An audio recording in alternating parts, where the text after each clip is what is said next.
Ibu sekalian, coba kita kaitkan surat Ali Imran ayat 135.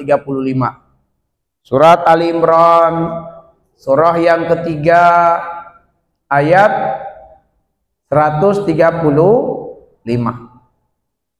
Allah berfirman, "Walladzina idza fa'alu fahishatan aw zalamu anfusahum dzakarullaha fastaghfaru lidzunubihim wa may yaghfiruz dzunuba illallah wa lam yusirru ala ma fa'alu wa hum ya'lamun."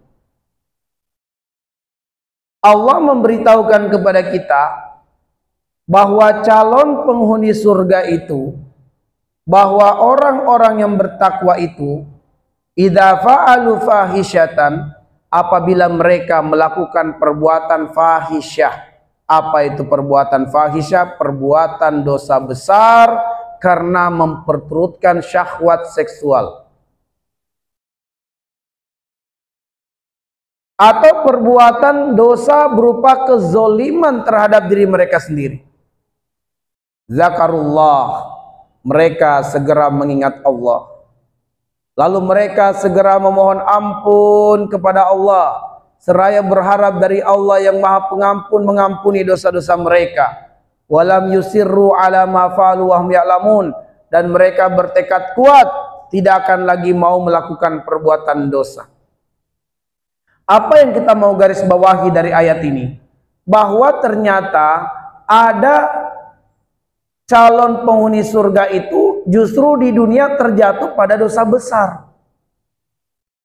Ada calon penghuni surga yang justru di dunia terjatuh pada dosa besar. Zolimul nafsi, atau perbuatan kezoliman terhadap diri mereka sendiri. Tapi mereka segera ingat Allah, lalu mereka bertobat dan mereka bertekad tidak mengulangi perbuatan dosa. Nah, disinilah kita ingin terangkan bahwa tidak ada mukmin yang tidak terjatuh di dalam dosa. Mungkin secara lahiriah kita tidak terlihat berbuat dosa. Secara lahiriah mungkin kita tidak terjatuh dalam kubangan dosa. Tapi boleh jadi dosa kita itu adalah dosa yang diperbuat oleh hati, Bu. Bukankah Nabi mengajari kita doa berlindung dari kejahatan hati itu lebih utama daripada dari kejahatan lahiriah? Dalam khutbatul hajah, Nabi mengajari kita doa, wa na'udzubillahi min syururi anfusina wa sayyiati a'malina. Dan kita meminta perlindungan kepada Allah dari kejahatan yang ada di dalam dada dan juga dari kejahatan lahiriah atau perbuatan. Coba perhatikan bahwa pertama-tama Nabi mengajari kita untuk meminta perlindungan kepada Allah dari kejahatan apa yang ada di dalam dada. Mungkin di antara kita benar tidak terjatuh secara perbuatan dosa lahiriah, tapi boleh jadi kita terjatuh dalam dosa kejahatan di dalam dada kita. Bisa terjangkiti penyakit ujub, penyakit ria, ada dendam di hati, ada kebencian di hati, ada kemarahan di hati, ada ketidakridhoan terhadap takdir Allah, dan berbagai penyakit-penyakit hati lainnya. Karena itulah di dalam Quran surat An-Najm, ayat yang ke-31, mohon maaf, ayat ke-32, surat An-Najm ayat yang ke-32. Di Quran surat An-Najm ayat 32, perhatikan bagian akhir ayat. Perhatikan bagian akhir ayat. Allah berfirman, sudah ketemu surat An-Najm? Surat ke-53 ayat 32. Lihat bagian akhir ayat. Allah mengatakan, Fala tuzakku anfusakum huwa a'lamu bimanittaqa. Janganlah kamu anggap dirimu suci, jangan anggap dirimu soleh. Huwa a'lamu bimanittaqa. Dialah Allah yang lebih tahu siapa yang paling bertakwa. Inilah yang kita jelaskan tadi. Mungkin kita tidak terjatuh secara lahiriah dalam dosa, tapi boleh jadi kita terjatuh dalam dosa batiniah. Dan karena itulah jangan kita klaim diri kita ini suci bersih dari dosa, jangan. Kita merasa saja kayaknya nih saya yang paling soleh, saya yang paling soleh, itu sudah terjatuh pada perbuatan ujub. Kalau bukan karena saya nggak bakal jadi nih masjid, sudah dosa. Ibu renungkan Nabiullah Musa alaihi salam dalam riwayat Imam Bukhari dan Muslim, ketika ada Bani Israel mendatangi beliau lalu bertanya, "Ya Musa, man a'lamun nas?" Wahai Musa, siapakah orang yang paling berilmu? Musa ditanya oleh Bani Israel, siapakah manusia paling berilmu? Musa terdiam, dia berpikir, dia merenung, dia pengen jawab pertanyaan itu. Namun dalam hati pikirannya berkelabat, siapakah orang yang paling berilmu? Dia menduga kuat, sayalah orang yang berilmu. Dalam dugaannya, kenapa? Karena saya Rasul, saya dipilih Allah untuk menjadi pembimbing pendidik Bani Israel, maka saya orang yang paling berilmu. Tidak ada maksudnya Musa untuk sombong, tidak ada maksudnya Musa untuk merasa dirinya lebih baik dari yang lain. Hanya saja karena pertanyaan siapa yang paling berilmu, dia menduga kuat itu kemungkinannya saya, karena saya adalah Rasul yang dipilih Allah sebagai pembimbing untuk Bani Israel. Setelah kemudian berpikir sejenak dengan pikiran tadi, maka Musa angkat suara tanpa ragu, ana a'lamun nas, sayalah orang yang paling berilmu. Langsung ditegur oleh Allah Subhanahu wa taala. Ditegur oleh Allah. Seharusnya Musa mengatakan Allahu a'lam, tapi Musa mengatakan ana a'lamun nas, saya yang paling berilmu. Saat itulah Allah beritahukan kepada Musa, wahai Musa, ada di antara hambaku yang aku berikan kepadanya ilmu yang tidak aku berikan kepadamu.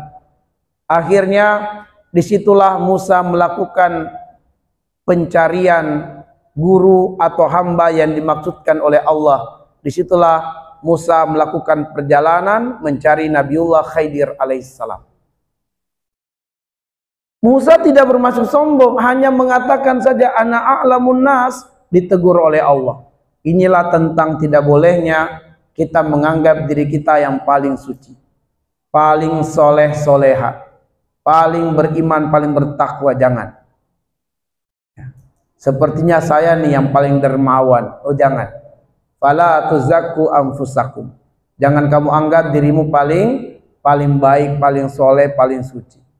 Wa a'lamu bimanittaqa. Dialah Allah yang paling mengetahui siapa hamba-hambanya yang bertakwa.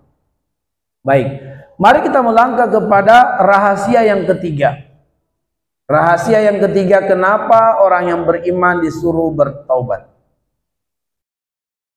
Rahasia yang ketiga, bahwa Allah Subhanahu wa taala sebagai ujian bagi orang-orang yang beriman, membiarkan orang beriman tergoda dan terjatuh dalam dosa dan maksiat. Allah Subhanahu wa taala sebagai ujian kepada orang yang beriman, membiarkan orang beriman terjatuh dalam dosa, dalam maksiat. Bahkan Allah menjadikan perbuatan dosa itu menarik, menggoda, nikmat di awal, sehingga banyak mukmin yang terjatuh dalam dosa.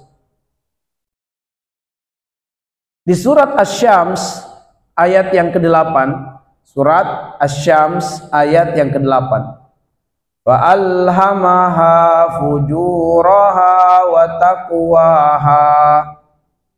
Allah menjadikan kecondongan jiwa kita manusia ini ternyata pada perkara fujur dulu, baru pada perkara takwa. Fa alhamaha fujuraha wa taqwaha.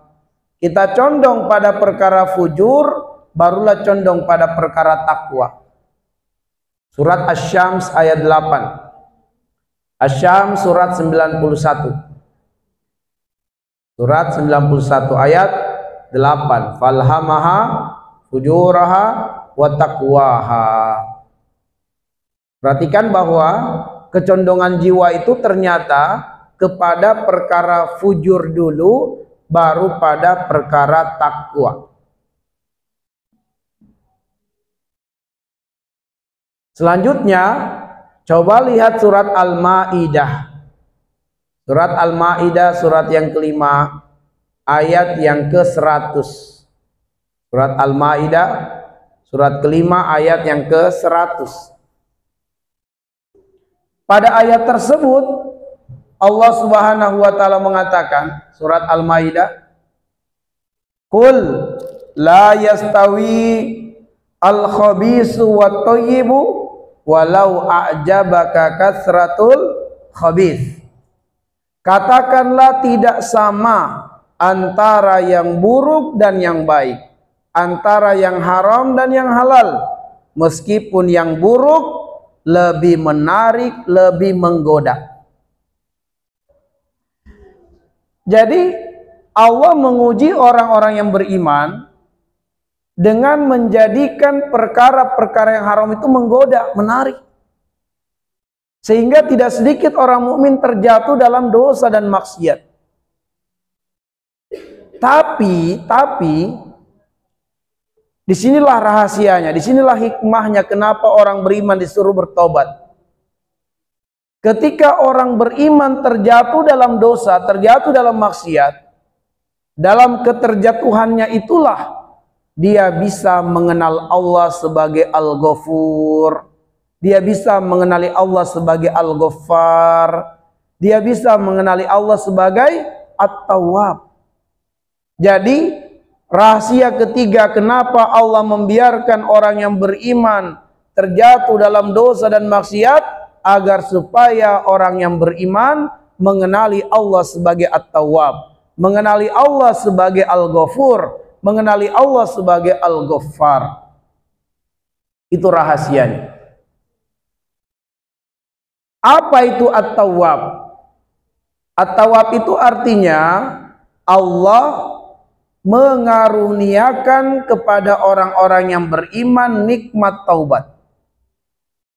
Kemudian Allah menggerakkan hati orang-orang yang beriman untuk bertobat. Kemudian Allah menerima tobatnya dengan menghapuskan semua dosanya.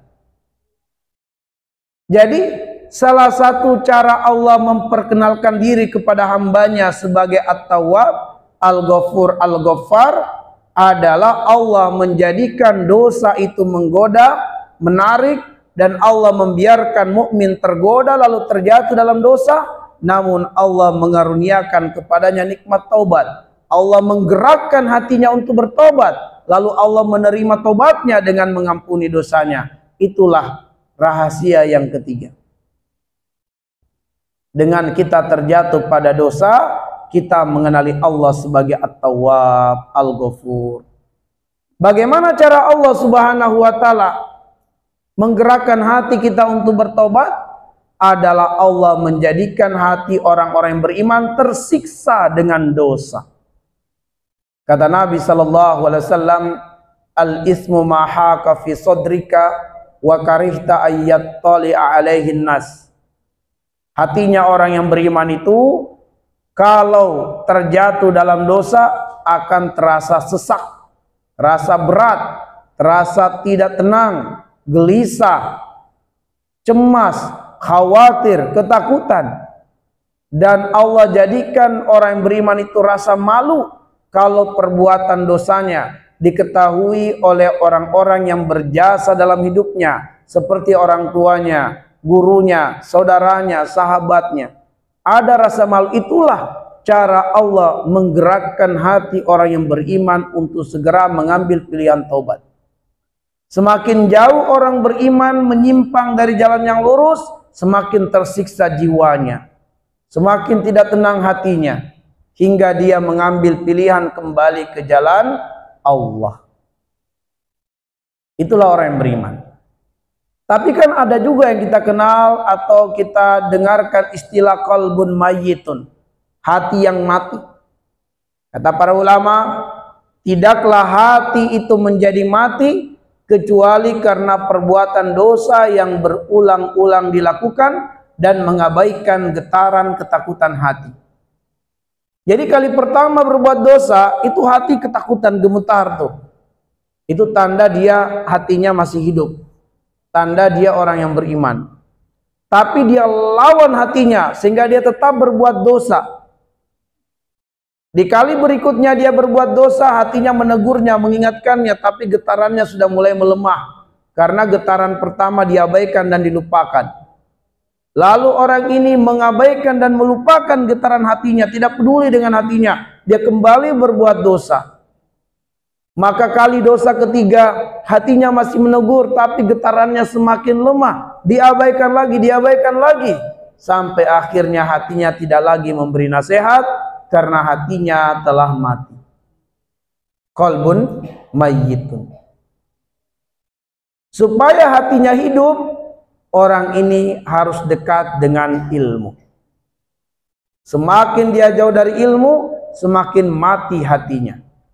Tapi jika dia dekat dengan ilmu, hatinya bagaikan tanah yang kering dan tandus, lalu tersirami air hujan yang lebat. Hatinya yang keras, lalu mendapatkan sentuhan kelembutan dari ayat-ayat Allah, membuat hatinya yang keras dan gersang menjadi hidup kembali. Maka orang-orang yang tadinya berdosa, jika dia dekat dengan ilmu, dia bisa saja menangis menyesali perbuatan dosa karena hatinya telah kembali hidup. Tapi jika dia pendosa dan jauh dari ilmu, tapi Allah masih sayang kepadanya, pada saat itulah seringkali teguran yang datang kepadanya bukan lagi nasihat, tapi langsung peringatan atau musibah. Karena Allah sayang padanya. Allah pengen menegurnya, mengingatkannya, tapi tidak mempan dengan nasihat, maka tegurannya dalam bentuk musibah. Dalam bentuk musibah. Maka musibah menggugurkan dosa. Baik. Jadi ma'asyiral muslimin, dengan mukmin terjatuh pada perbuatan dosa, dia akhirnya mengenali Allah sebagai Al-Ghafur, sebagai At-Tawwab, sebagai Al-Ghaffar. Inilah 3 rahasia kenapa orang yang beriman disuruh bertaubat. Kemudian kelanjutan ayatnya, ya ayyuhalladzina amanu tubu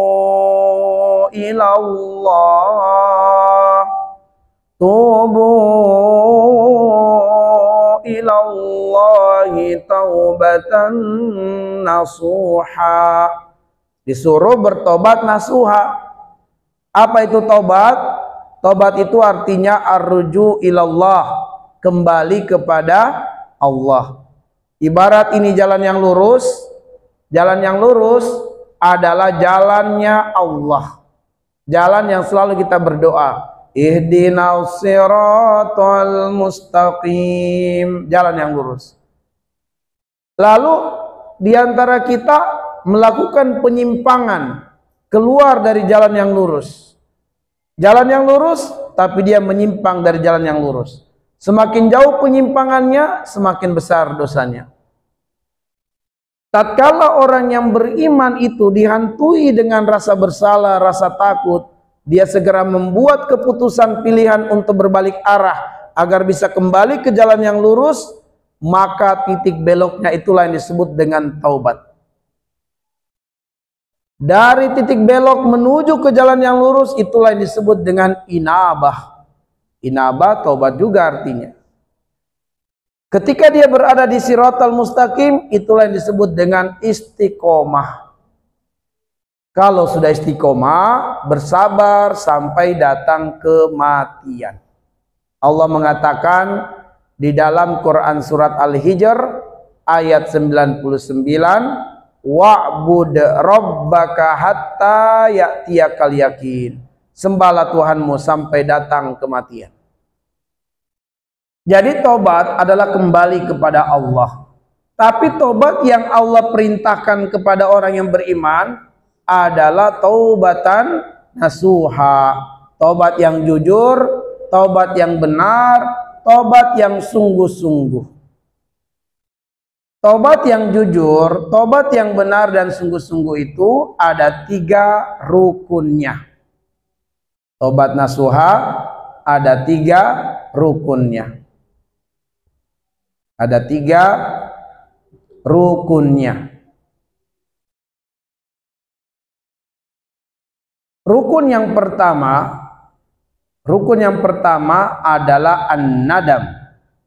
An-nadam. Apa itu an-nadam? Artinya penyesalan yang dalam. Yang namanya rukun itu berarti unsur-unsur penting untuk kesempurnaan dan kesohihan suatu amalan.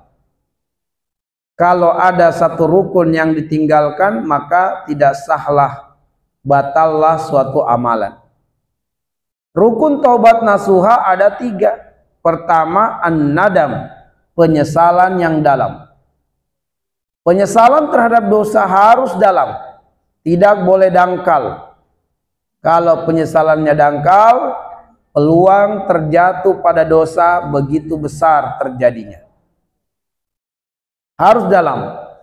Ada satu kasus rumah tangga yang pernah kami tangani di daerah Jakarta juga, yaitu seorang suami yang diketahui oleh istrinya sang suami selingkuh. Pada akhirnya sang istri tidak mau lagi memaafkan suaminya. Istrinya minta cerai. Suaminya kemudian menghubungi kami, berharap agar kami menasehati sang istri agar istrinya menghentikan niatnya untuk minta cerai. Maka dia mengatakan, Pak Ustadz, tolong nasihati istri saya. Istri saya selalu minta cerai. Akhirnya saya katakan, Pak, ayo kita jadwalkan waktu ketemu dan kita berbicara bertiga. Saya, Bapak, dan istri Bapak.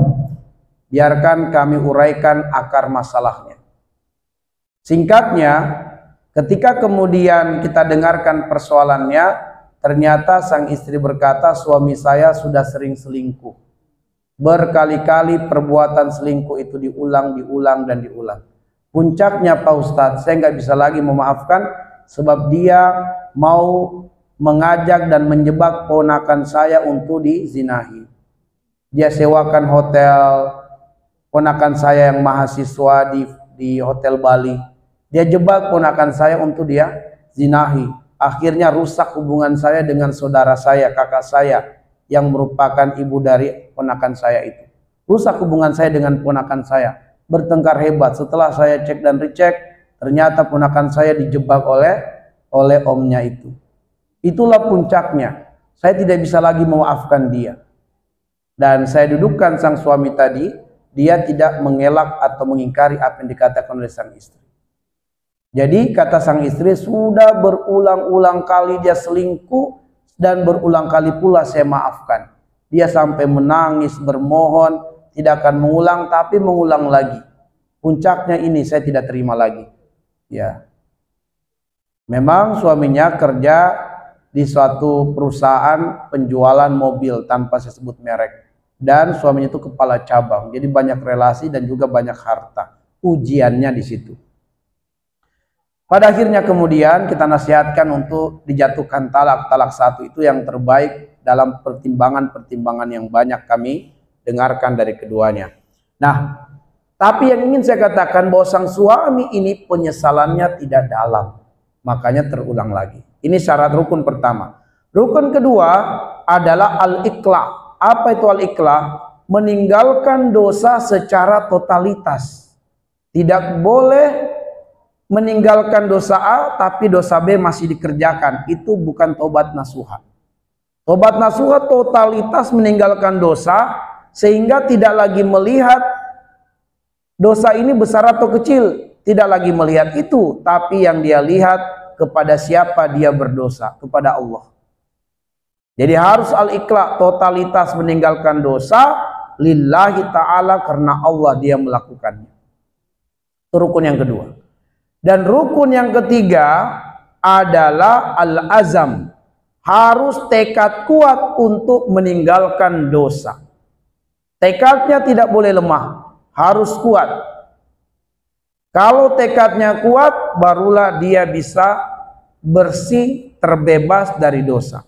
Kalau tekadnya lemah, masih berpeluang terjatuh pada dosa.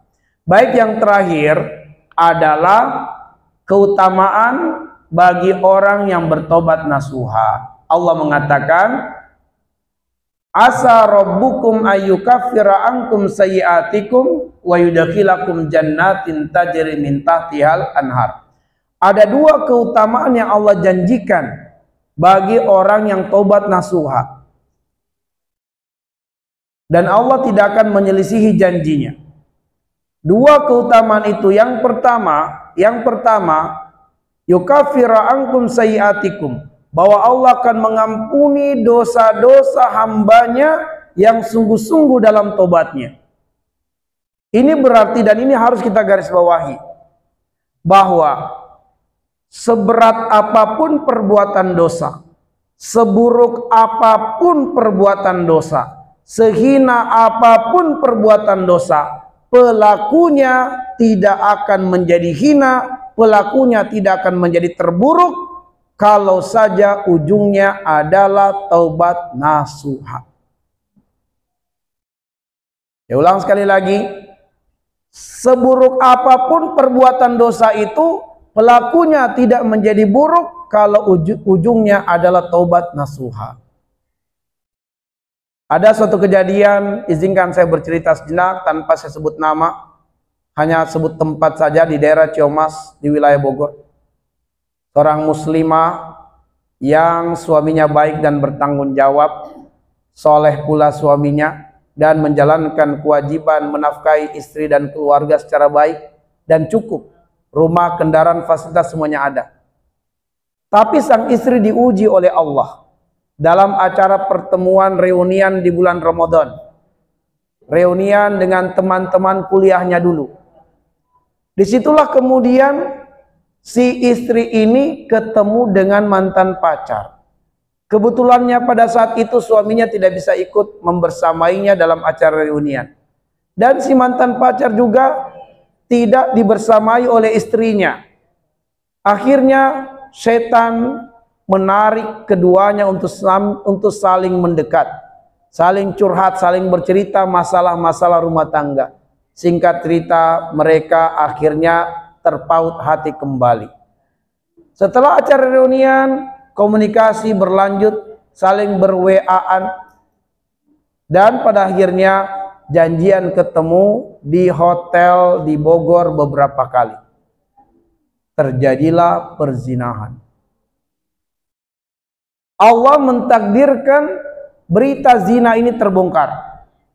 Suaminya tahu, dan akhirnya suaminya memulangkan wanita ini kepada orang tuanya. Dia berkata kepada mertuanya, Pak, mohon maaf, saya belum bisa menjalankan peran saya sebagai suami terbaik. Saya tidak bisa menjaga istri saya. Istri saya zina. Dan berita zina ini bukan hanya suaminya yang tahu, keluarganya pun tahu, karena Allah buka ini aib. Ini wanita baik, soleha, tapi begitulah ujian. Begitulah ujian. Kata Umar bin Khattab, tidaklah Allah membuka aib hambanya kecuali karena dosa itu dilakukan berulang-ulang. Jadi kalau ada dosa besar terungkap kasusnya, itu sebenarnya dosa itu bukan sekali dilakukan, berulang kali. Berulang kali. Ini kaidah kata Umar bin Khattab. Karena Allah sayang kepada hambanya, maka kali pertama dosa dilakukan Allah menjaga aibnya. Tapi jika berulang 2, 3 kali, 4 kali, Allah akan bongkar aibnya. Kenapa? Allah sayang kepadanya. Allah pengen dia bertobat dengan tobat nasuha. Akhirnya kemudian wanita ini diceraikan. Keluarganya mendukung suaminya itu. Keluarga dari istri mendukung karena memang istri yang salah bejat, tidak bersyukur. Lalu kemudian dia menjadi buah bibir yang buruk oleh satu masyarakat. Tersebar beritanya, Allah yang inginkan itu terjadi. Mudah-mudahan sebagai penggugur dosa bagi wanita. Maka saat itu dunia terasa sempit bagi wanita ini. Apatah lagi tidak lama setelah itu wanita ini hamil, dan setelah kemudian tes DNA, ternyata benar saja setelah dia melahirkan anak itu adalah dari perbuatan zinanya. Tes DNA-nya. Suaminya tadinya akan memaafkannya dan akan menerima kembali kalau anak yang dilahirkan itu adalah hasil hubungan dia dengan istrinya. Tapi setelah diperiksa tes DNA ternyata anak dari mantan pacar. Lalu si mantan pacar diminta pertanggungjawabannya, jawabannya, jangan ganggu saya dan keluarga saya. Maka tinggallah perempuan ini dalam kesendiriannya, dunia terasa sempit, malu luar biasa. Jangankan kepada orang lain, kepada keluarganya saja dia malu, apalagi ke orang lain. Tidak ada nasihat yang sangat perlu dikuatkan kepadanya kecuali taubat nasuha. Sebab jika tidak, perempuan ini bisa saja bunuh diri karena tidak kuat menahan aib yang besar. Orang-orang teman-temannya mengatakan, kamu wanita yang tidak pandai bersyukur, suami kamu baik, soleh, anak-anakmu juga sehat walafiat. Sekarang anak-anaknya ikut semua ke suami, meninggalkannya. Taubat nasuha, kita katakan kepadanya, kalau kamu taubat nasuha, perbuatan buruk kamu keji ini tidak akan membuat kamu buruk kalau kamu taubat nasuha. Kalau tegak syariat Islam, Bu, wanita ini dirajam. Kalau tegak syariat Islam, wanita ini harus dirajam, dan laki-laki yang menjadi teman zinanya pun harus dirajam. Yaitu ditanam badannya, muncul kepala sedikit dan bahu kelihatan sedikit, dilempari batu sampai mati. Itu kalau tegak syariat Islam. Tapi karena tidak tegak syariat Islam, kita suruh taubat nasuha, sungguh-sungguh taubatnya. Maka Imam Hasan Al-Basri mengatakan, asli bainaka wa baina rabbika yusli bainaka wa bainan nas. Perbaiki hubunganmu dengan Allah, Allah yang akan perbaiki hubunganmu dengan manusia. Lalu kemudian janji Allah yang kedua bagi orang yang taubat nasuha adalah wa yudkhilakum jannatin tajri min tahtihal anhar.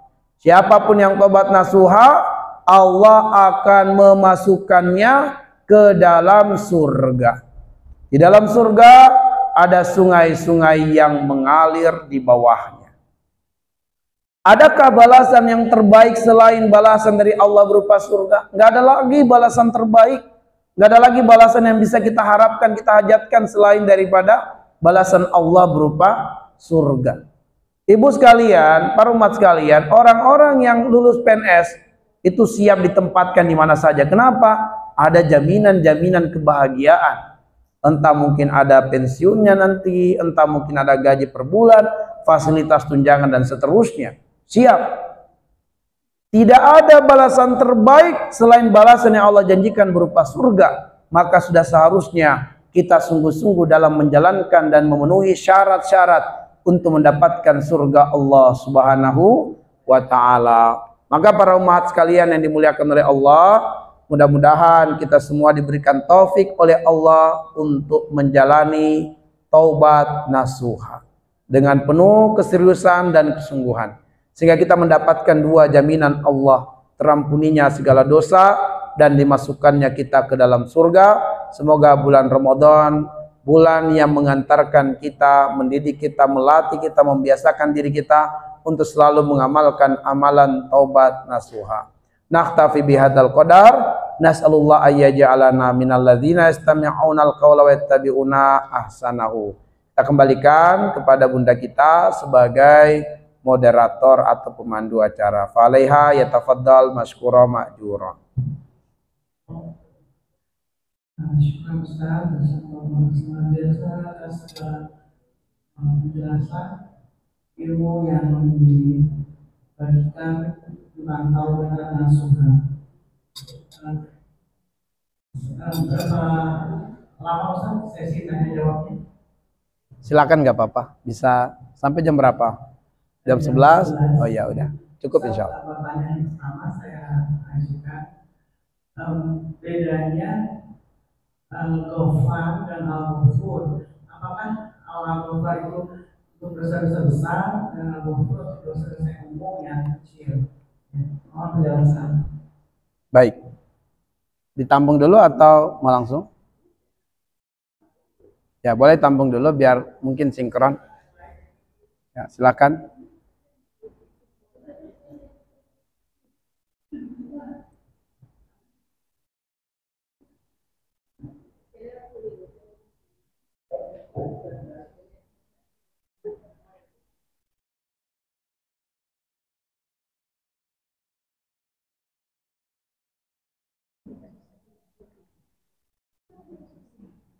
Silakan, Bu.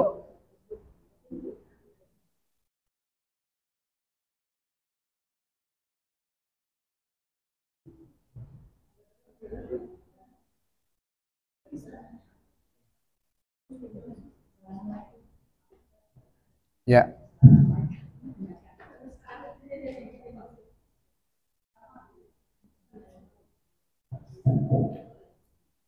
Terima kasih Pak Ustaz. Mau bertanya sedikit, kalau untuk pengobatan nasional itu pada hari-hari biasa seperti sebelum Ramadan itu kira-kira yang paling afdol kita bermelaksanakan sholat Ramadan itu jam berapa? Kalau pagi itu kapan, jam kapan, atau malam atau bagaimana? Lalu kalau untuk Ramadannya sebaiknya yang afdol untuk pengobatan nasional itu jam berapa? Itu saja. Terima kasih. Baik, dua dulu ya. Bismillah, alhamdulillah, wassalatu wassalamu ala ashrafil anbiya'i wal mursalin wa ala alihi wa sahabatihi ajman amma ba'du. Pertanyaan pertama, apa beda dari nama Allah sebagai Al-Ghafur dan nama Allah sebagai Al-Ghaffar? Al-Ghafur artinya Allah Maha Pengampun. Allah mengampuni semua dosa, baik besar ataupun kecil. Bagaimanapun perlakuan perbuatan manusia kepada Allah, namun jika manusia mau bertobat, Allah ampuni. Coba lihat di surah Ibrahim ayat 34. Surat Ibrahim ayat 34. Allah mengatakan, wa atakum min kulli ma sa'altumuhu. Wa atakum min kulli ma sa'altumuhu. Wa in ta'uddu ni'matallahi la tusuha. Innal insana la zalumun kafar. Kata Allah, Allah selalu memberikan apa yang dibutuhkan oleh manusia. Sesuatu yang dibutuhkan manusia Allah kasih. Bahkan meskipun manusia lupa meminta sesuatu, tapi sesuatu itu dibutuhkannya Allah kasih. Sehingga andaikan manusia mau menghitung nikmat Allah, mereka tidak akan bisa menghitungnya. Tapi manusia suka berbuat zalim dan suka berbuat kekufuran kepada Allah. Tapi lihat di surat An-Nahl ayat 18. Kenapa perlu dihubungkan surat Ibrahim ayat 34 dengan surat An-Nahl ayat 18? Karena ada perulangan lafaz yang sama dan tidak berulang kecuali di dua ayat ini. Apa perulangan lafaz yang sama? Wa in ta'uddu ni'matallahi la tusuha.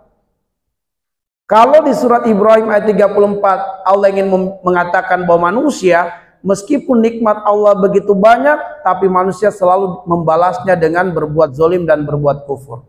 Namun lihatlah Allah mengatakan innallaha laghafurur rahim.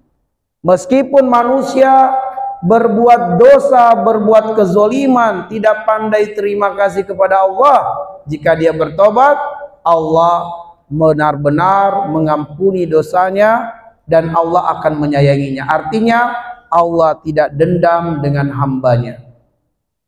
Untuk dosa yang besar, Allah mendatangkan ampunan yang lebih besar dari dosanya. Kenapa seringkali kita maafkan orang lain masih teringat kesalahannya sehingga kita masih saja ada dampaknya, yaitu kita sudah merasa tidak nyaman kalau komunikasi dengannya.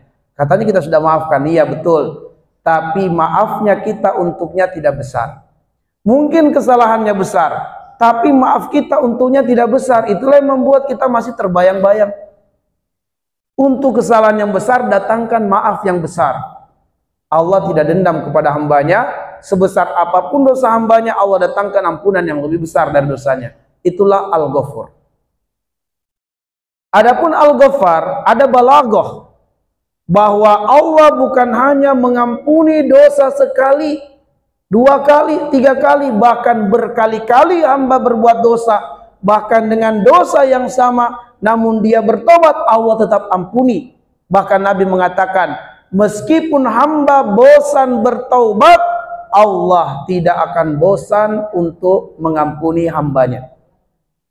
Kita kan terkadang seperti tadi si perempuan yang kita cerita, karena berulang kali suaminya berbuat selingkuh, dia mengatakan sudah tidak ada Ustadz, stok maaf di hatiku untuknya. Sudah cukup. Puncaknya adalah ponakan saya Pak Ustadz. Rusak hubungan saya dengan saudara saya. Rusak hubungan saya dengan ponakan saya. Sampai sekarang saya tidak ajak ngomong keluarga saya itu. Gara-gara si dia ini. Coba lihat. Suaminya melakukan dosa beberapa kali, selingkuh, dan habislah stok maaf untuk suaminya. Allah Al-Ghaffar tidak akan pernah habis stok ampunannya untuk hambanya, meskipun berulang kali hambanya berdosa dengan dosa yang sama. Kalau berulang kali dosa dengan dosa yang berbeda, masih mungkin. Tapi ini berulang kali dosa dengan dosa yang sama. Tapi sang hamba betul-betul bertobat. Namun berbuat lagi, bertobat, berbuat lagi, bertobat, berbuat lagi. Sampai kata Nabi, sekiranya hamba ini bosan bertobat, Allah tidak akan pernah bosan mengampuni hambanya. Nah, itulah arti dari Al-Ghaffar. Bisa dibedakan Bu ya? Bisa ya? Baik, itu Al-Ghaffar. Jadi kalau Al-Ghafur umum, mengampuni semua dosa, dosa kecil ataupun dosa besar. Kalau Al-Ghaffar, mengampuni semua dosa, bukan hanya sekali sang hamba bertobat lalu diampuni, bahkan meskipun sang hamba mengulang-ulang dosa, maka Allah akan selalu mendatangkan ampunan selagi dia mau bertobat kepada Allah. Itulah Al-Ghaffar. Baik, selanjutnya, kapankah kita melaksanakan salat sunat taubat? Ibu sekalian, sejujurnya dalam setiap rangkaian ibadah kita, di dalamnya terinclude taubat. Kita berzikir, ada taubat di sana. Kita sholat 5 waktu, ada taubat di sana. Kita berpuasa di bulan Ramadan, ada taubat di sana. Kita qiyamul lail, ada taubat di sana. Maka serangkaian ibadah amal soleh yang kita kerjakan itu semua adalah penggugur dosa. Namun untuk seseorang yang benar-benar dihantui dengan dosa besar yang seakan-akan belum terpuaskan dengan ibadah-ibadah yang dia lakukan, dia masih, ya Allah kok saya masih dihantui. Saat itulah dia melaksanakan salat sunat taubat sebagai bukti kejujurannya dan kesungguhannya. Ya Allah, aku berharap darimu benar-benar mengampuniku dan aku tidak akan mengulang lagi perbuatan dosa ini, karena itulah aku taubat nasuha, aku sholat taubat nasuha. Jadi walaupun seseorang itu tidak melaksanakan sholat sunat taubat, dia terkategori taubat nasuha kalau sudah memenuhi 3 rukun tadi. An-nadam, penyesalan yang mendalam. Al-iqla, secara totalitas dia tinggalkan dosa. Al-azam, tekad kuat meninggalkan dosa. Namun untuk seseorang yang mungkin merasa dihantui dengan dosa yang sangat banyak, sangat besar, sehingga dia merasa perlu secara khusus untuk melaksanakan salat sunat taubat, maka lakukanlah itu salat sunnah. Salat sunnah mutlak. Salah satu salat sunnah mutlak, salah satu salat sunnah yang boleh dilakukan kapan saja. Di malam hari, di siang hari. Maka lakukanlah. Bahkan dia adalah zul hajat. Artinya ketika seorang pengen melaksanakan salat sunat taubat, lakukanlah. Ya, meskipun di waktu-waktu yang terlarang untuk salat sunat. Sama dengan salat sunat tahiyatul masjid. Salat sunat haj, salat sunat zul asbab, salat sunat yang ada sebabnya, yaitu salat sunat karena masuk ke masjid, meskipun di waktu yang terlarang salat sunat. Di waktu antara asar dan maghrib terlarang salat sunat, tapi kita masuk ke masjid pertama kali kita salat sunnah, maka dia sholat sunat zul asbab. Termasuk juga sholat sunat hajat, dia zul asbab meskipun di waktu yang terlarang. Demikian pula sholat sunat taubat kita bisa lakukan, namun waktu terbaik untuk melaksanakan sholat sunnah adalah waktu malam. Kenapa? Dalilnya surat Al-Muzammil ayat yang ke-6. Allah berfirman, inna nasyi'atal laili hiya asyaddu wata'a wa aqwamu qila. Sungguh ibadah di waktu malam benar-benar sangat mengkhusyukkan hati dan pikiran. Sungguh ibadah di waktu malam benar-benar membuat seorang hamba meresapi ayat-ayat Allah Subhanahu wa taala sehingga akan sangat berpengaruh kuat terhadap jiwa. Nah, jadi kalau pertanyaannya kapan waktu terbaiknya? Terbaiknya di waktu malam. Sebab di waktu itulah kita lebih bisa meresapi, menghayati pertobatan kita kepada Allah Subhanahu wa taala. Allahu a'lam bissawab. Ya, silakan Bu.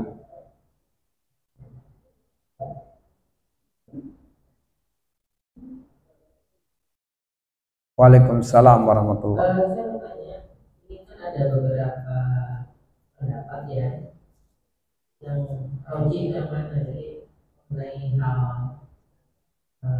pertanahan syariah. Jadi ada beberapa hadis itu mengatakan hadisnya doi. Jadi yang ditekankan itu justru ibadah diperbanyak, baik itu sholat, puasa, berarti tidak ada khususan.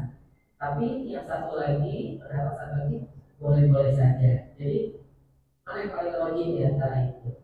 Dan yang kedua, apa benar pada malam nisfu Syaban itu menentukan apa ya kodok dari setiap makhluk Allah setahu sekali itu pada malam itu? Apa benar demikian? Terima kasih.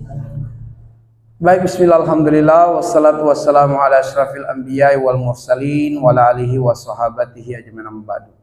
Dari apa yang kami dapatkan atau yang kami baca, bahwa tidak ada hadis yang sahih secara khusus menjelaskan tentang keutamaan bulan Sya'ban, kecuali bulan Sya'ban adalah bulan di mana baginda Nabi Shallallahu Alaihi Wasallam memperbanyak ibadah puasa di dalamnya.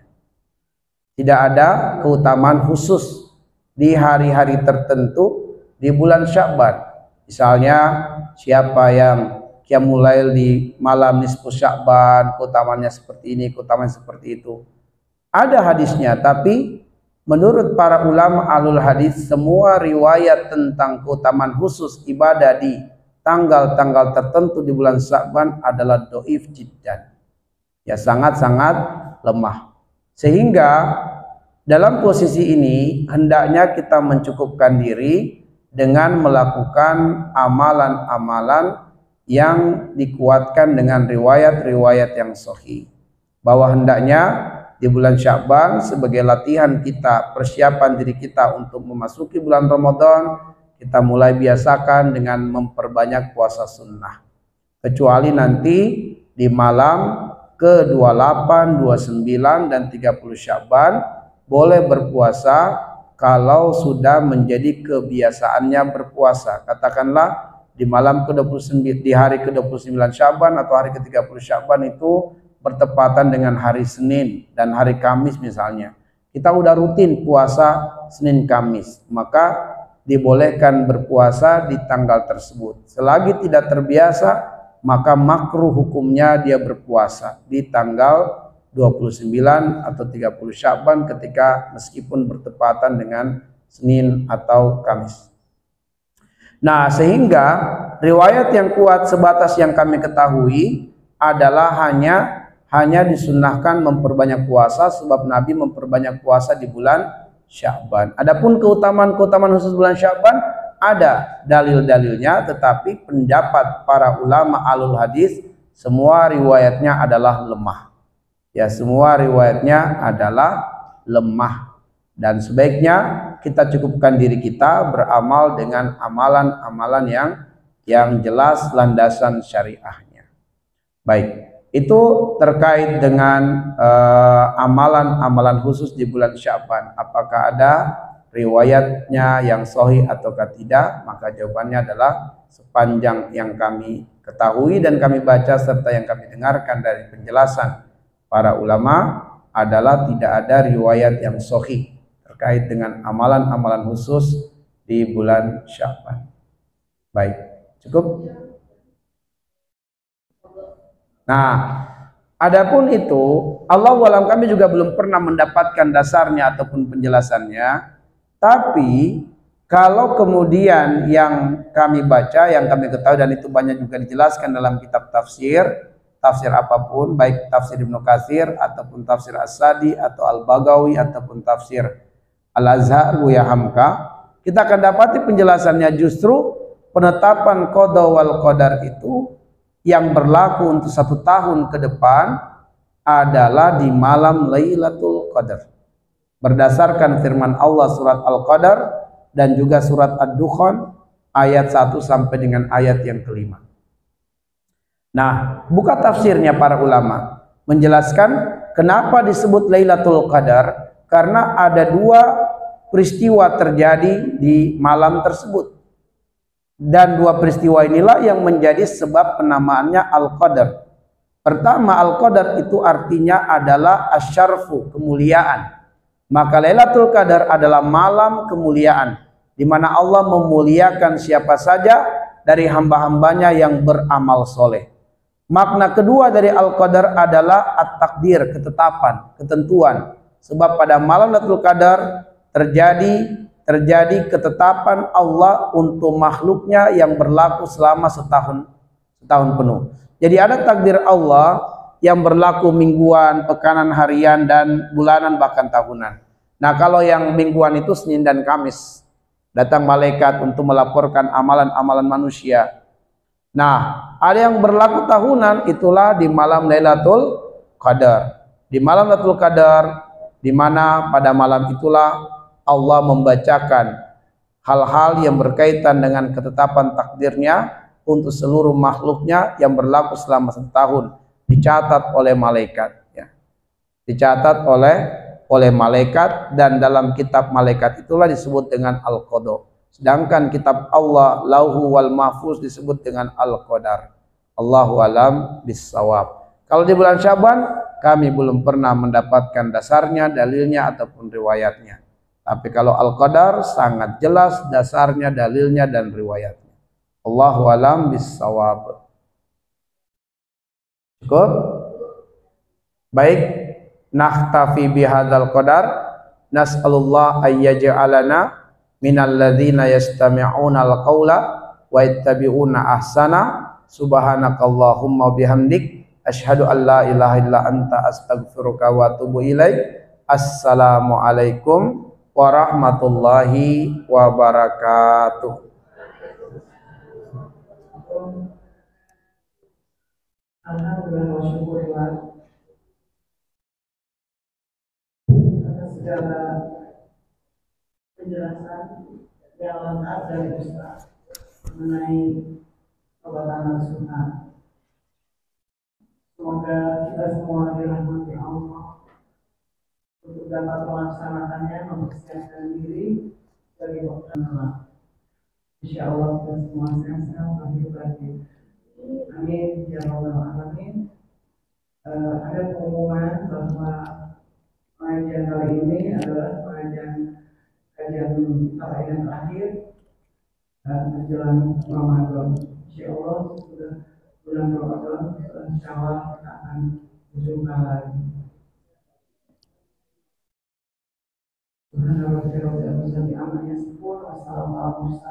Alhamdulillahirobbilalamin. Terima kasih atas segala perhatian dan mohon maaf atas segala kekurangan. Assalamualaikum warahmatullahi wabarakatuh.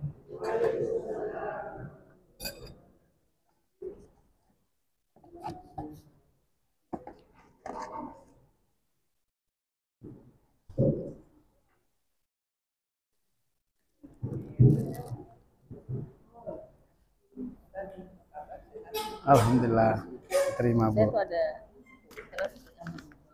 Iya. Gimana kemarin umroh? Alhamdulillah Bu. Yang berikutnya bulan apa? Tapi kalau yang kami bimbing langsung memang setiap tahun sekali. Yang luar itu? Ya kalau kemudian jamaah kita daftarkan setiap bulan banyak, Oh. setiap bulan. Tapi kalau yang betul-betul kami dampingi langsung